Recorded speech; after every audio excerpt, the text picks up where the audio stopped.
Hello বন্ধুরা, আসসালামু আলাইকুম। আশা করি সবাই ভালো আছেন।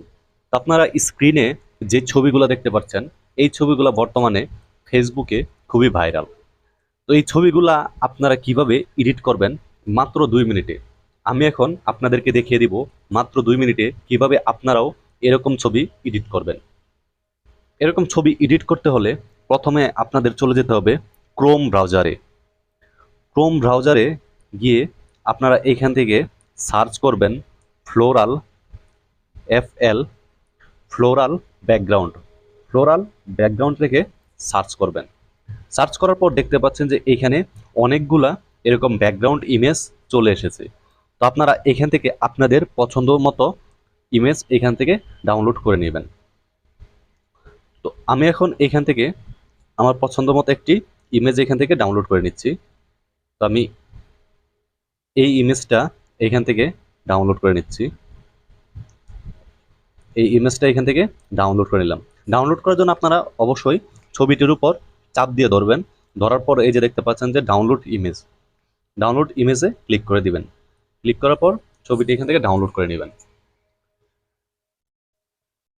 তারপর ব্যাক দিয়ে চলে আসবেন। এখন এইখান থেকে আবার সার্চ করতে হবে রিমুভ বিজি। রিমুভ বিজি লিখে সার্চ করবেন। সার্চ করার পর প্রথমে যে সাইটটি আসবে এটিতে ক্লিক করে দিবেন। ক্লিক করার পর এখন আপনারা যে ছবিটি ব্যাকগ্রাউন্ডের মধ্যে বসাবেন সেই ছবিটি এখানে আপলোড ইমেজে ক্লিক করে দিবেন। এই যে আপলোড ইমেজ, এখানে আপনারা যে ছবিটি এডিট করবেন সেই ছবিটি এখানে দিয়ে দিবেন আপনাদের ছবির ব্যাকগ্রাউন্ডটি রিমুভ করার জন্য। তো আমি এই ছবিটি দিয়ে দিচ্ছি। দেওয়ার পর দেখতে পাচ্ছেন যে অটোমেটিক ব্যাকগ্রাউন্ডটি রিমুভ হয়ে যাচ্ছে।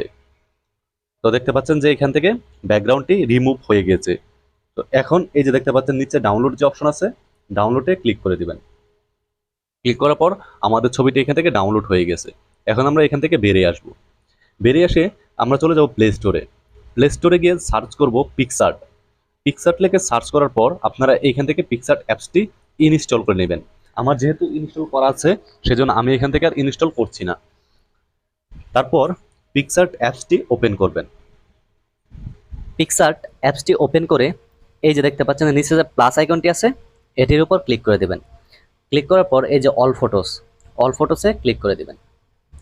এখন এইখান থেকে আমরা যেই ইমেজটি ব্যাকগ্রাউন্ডে দিব সেই ইমেজটি এখান থেকে নিয়ে নিব। তো আমরা যেহেতু এই ইমেজটি আমরা ব্যাকগ্রাউন্ডে দিব, সেই জন্য আমরা এখান থেকে এই ইমেজটির উপর ক্লিক করে দিলাম। ক্লিক করার পর এখন অ্যাড ফটোতে ক্লিক করব। এই যে দেখতে পাচ্ছেন যে এই যে এখানে যে অ্যাড ফটো যে অপশনটা আছে এটার উপর ক্লিক করে দেব।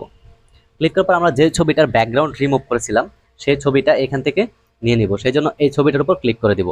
ক্লিক করার পর এই যে দেখতে পাচ্ছেন উপরে অ্যাড ওয়ান, এই অ্যাড ওয়ানে ক্লিক করে দিবেন।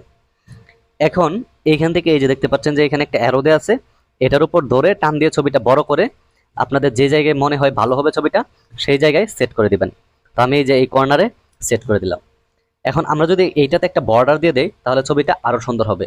সেই জন্য এই যে দেখতে পাচ্ছেন যে এখানে বর্ডার অপশন দেওয়া আছে, সেই বর্ডারে ক্লিক করে দিলাম। ক্লিক করার পর আমরা এখান থেকে বর্ডারের এরিয়াটা কমিয়ে দিচ্ছি। এখন টিক মার্কে দিয়ে দিলাম। দেখতে পাচ্ছেন যে আমরা বর্ডারটা সেট করে দিলাম। এখন আমাদের এই ছবিটা সেভ করতে হবে।